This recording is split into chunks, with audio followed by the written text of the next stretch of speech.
U-ની જે કામગીરી છે પ્રોગ્રેશનની, તો એ કરવા પહેલાં આપણે U-માં જઈશું. અહીંયા ગૂગલમાં જઈ U-માં લોગિન થઈશું. અહીંયા જુઓ U-+ આપેલું છે, તો U-માં જઈએ. એમાં ગયા પછી અહીંયા આગળ નીચે સિલેક્ટ સ્ટેટ આપેલું છે, એમાં જઈ આપણે આપણું સ્ટેટ સિલેક્ટ કરી દઈ અને પછી ગોમાં જઈશું. ગોમાં ગયા પછી અહીંયા આપણે આપણી શાળાનો યુઝર આઈડી અને આ પાસવર્ડ એન્ટર કરવાનો છે. તો યુઝર આઈડી અને પાસવર્ડ એન્ટર કર્યા પછી અહીંયા કેપ્ચા કોડ છે એ નાખી લેવાના છે. કેપ્ચા કોડ હું અહીંયા નાખી દઉં છું.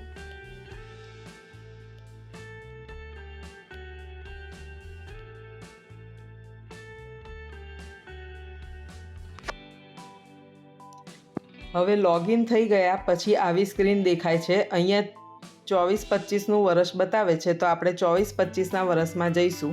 પહેલાં એક આવી રીતે એક ડાયલોગ બોક્સ ખુલે છે, એને આપણે ક્લોઝ કરી દઈશું. એ ક્લોઝ કર્યા પછી અહીંયા આગળ આપણી શાળાની માહિતી આવશે અને અહીંયા આગળ જે એરો બતાવે છે સત્યમેવ જયતે લખેલું છે ત્યાં અહીંયા આપણે જઈશું. તો અહીંયા પ્રોગ્રેશન એક્ટિવિટી બતાવે છે, આ પ્રોગ્રેશન એક્ટિવિટી એમાં આપણે જઈશું. પ્રોગ્રેશન એક્ટિવિટી કર્યા પછી અહીંયા પ્રોગ્રેશન મોડ્યુલ આવશે, એમાં ગો પર જઈશું. ગોમાં ગયા પછી અહીંયા આગળ નીચે સિલેક્ટ ક્લાસ છે અને સિલેક્ટ સેક્શન છે. ક્લાસમાં જઈએ તો અત્યારે 5મું ધોરણ હોય તો એને ચોથાની કરવાની થાય, એટલે અહીંયા 5મું છે તો અહીંયા ચોથું સિલેક્ટ કરીશું. સિલેક્ટ સેક્શન સિલેક્ટ કરવાનું છે, તો અહીંયા હું બી સિલેક્ટ કરીશ અને પછી ગોમાં જઈશું એટલે વિદ્યાર્થીઓના નામ નીચે આવી જશે. હવે જે વિદ્યાર્થીનું થઈ ગયું છે પ્રોગ્રેશન રિપોર્ટનું કમ્પ્લીટ, એમાં ડન લખાઈને આવશે. જેમનું નથી થયું એમનું પેન્ડિંગ લખાઈને આવશે.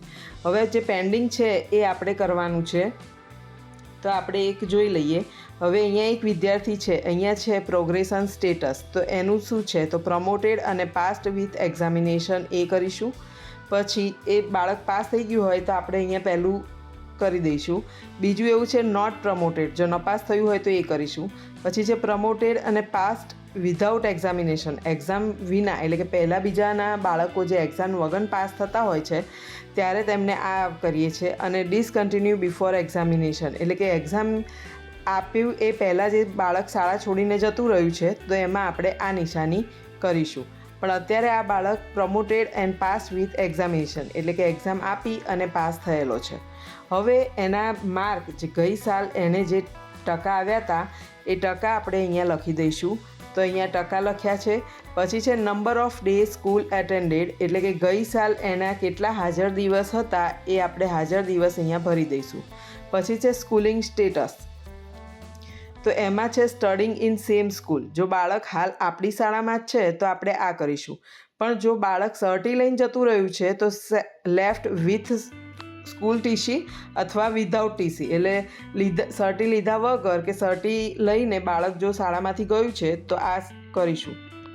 અત્યારે આ બાળક સ્કૂલમાં જ છે તો આપણે સ્ટડિંગ ઇન સેમ સ્કૂલ એ ઓપ્શન સિલેક્ટ કરીશું. હવે અહીંયા આપણે ક્લાસ સિલેક્ટ કરવાનો છે કે 5મામાં તો આવ્યો, એમાં છે કે બીમાં. હાલ એ બીમાં છે તો હું અહીંયા બી કરું છું અને પછી એને અપડેટ કરી દેવાનું છે. અપડેટ કરશું એટલે સ્ટુડન્ટ ડિટેલ અપડેટેડ સક્સેસફુલી એવું આવી જશે. એને ઓકે કરીશું તો જો અહીંયા ડન આવી ગયું, એટલે એનું થઈ ગયું છે. હવે એક બીજો વિદ્યાર્થી આપણે જોઈ લઈએ કે જે શાળા છોડી અને જતો રહ્યો હોય. તો એક વિદ્યાર્થી જોઈએ, રુદ્ર. આ બાળક છે એ શાળા છોડી અને સર્ટી લઈ અને શાળા છોડીને ગયેલ છે, તો આપણે એનું ભરી દઈએ પ્રોગ્રેશન સ્ટેટસ. તો એ પણ પાસ થયેલો છે એટલે પહેલાંમાં કરીશું.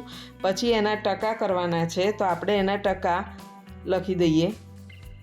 ટકા લખ્યા પછી નંબર ઓફ ડેઝ, એટલે એના ગઈ સાલના હાજરીના દિવસ લખી દીધા. પછી સ્કૂલિંગ સ્ટેટસ, એટલે કે હાલ આ બાળક શાળામાં નથી પણ સર્ટી લઈને ગયેલ છે, તો અહીંયા એ પ્રમાણે હવે એનો ક્લાસનું સેક્શન છે એ સિલેક્ટ કરવાનું રહેતું નથી અને પછી એને અપડેટ આપી દેવાનું. અપડેટ આલીશું એટલે પૂછશે, કન્ફર્મેશન માગશે, એને આપણે કન્ફર્મ કરી દઈશું એટલે એ સક્સેસફુલી થઈ જશે અને અહીંયા ગ્રીન બતાવી દેશે. તો આ રીતે U-માં આપણે અપડેશનની કામગીરી કરવાની છે. અહીંયા બધા પેન્ડિંગની જગ્યાએ ડન થઈ જશે એટલે આપણા ધોરણની કામગીરી પૂર્ણ થઈ જશે.